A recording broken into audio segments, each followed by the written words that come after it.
Coming up very shortly, in the next couple of days or so, I'm going to be doing new reviews, not just reviews. I'm going to be doing some new videos. The weather is starting to turn a little bit nastier out, and it's starting to get a lot colder. We're going to have to see a lot more severe weather coming up. So I had to go ahead and make sure I rearranged my gunsmithing room and got that arranged to where I can actually do bench reviews and bench videos.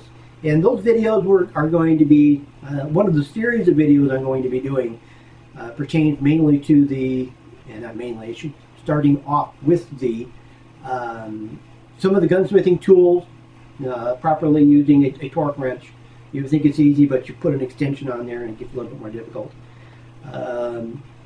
Also showing you a new torque wrench that's out just for gunsmithing. It's pretty cool.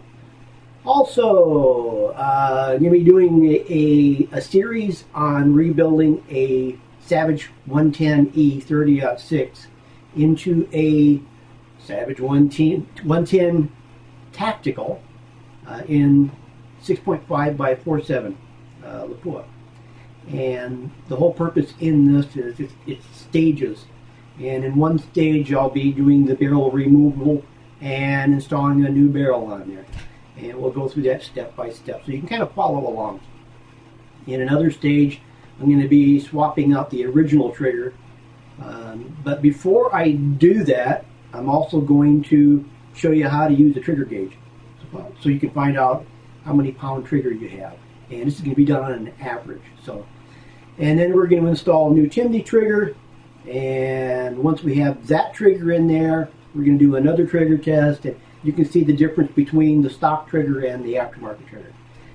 Then we're going to take that whole action and we're going to place it in a new Choate stock. It's a Choate Tactical. And once we have an initial fitting, then we're going to go ahead and do a video on bedding the stock. We're going to do a nice bedding job. Actually, we're going to be using Acroglass gel.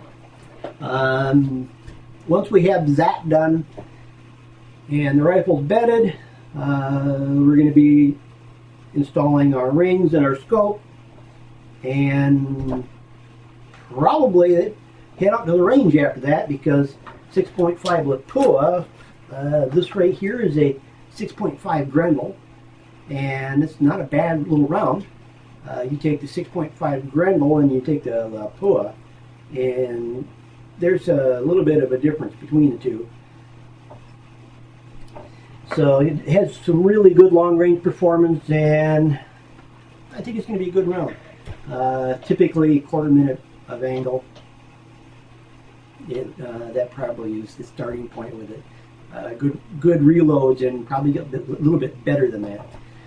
So we're going to be doing a lot of work right at the bench. We're going to be doing all kinds of builds. We're going to be doing how to muzzle crown, how to crown your muzzle, which includes AR-15s. One of the things I've noticed over the years is you take a look at an AR-15 barrel before you put on the muzzle brake, and that barrel at the very right at the crown, it has like a beveled edge there, but it's not pretty.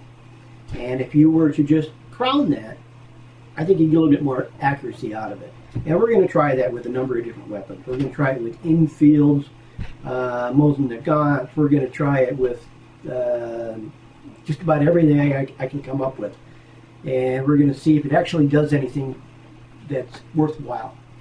We might even do some stock refinishing and those type of things. Stuff that you would normally see for minor gunsmithing type of chores that you would want to do. So we're going to be doing a lot more stuff coming up. I pretty much have everything in line. I'm just waiting for a couple more parts to come in, and that should be in hopefully tomorrow. So after tomorrow we're going to start production on some of these videos, and as soon as the weather improves a bit, we're going to be going right back outside, hitting the range again, and doing some more videos there. We want to do some video on the 9mm plastic ammo again, and we want to do some other various videos. We want to do one on the PSL, and we want to do some on some of the caliber conversions, when you can go ahead and take your molten nagant and convert it down to 7.62 by 25, or even down to 32 ACP. And we may even, if we get enough time, we may even do a video on the old cartridge that takes a shotgun primer, a 209 primer, and you go ahead and you put a 209 primer in there, and you put a 22 caliber pellet in it and shoot it in your either in your 223 or AR, and that way you're able to shoot a pellet. We don't know what it's going to do. We don't know how accurate. We don't know the muzzle velocity, but we're going to try to answer those questions. That's what's coming up, and hopefully you enjoy what's coming down the pipe here. If you have any suggestions or information you want to pass on for which you might think would be a good video, let me know. Feel free to post it below. Thank you very much. Talk to you later.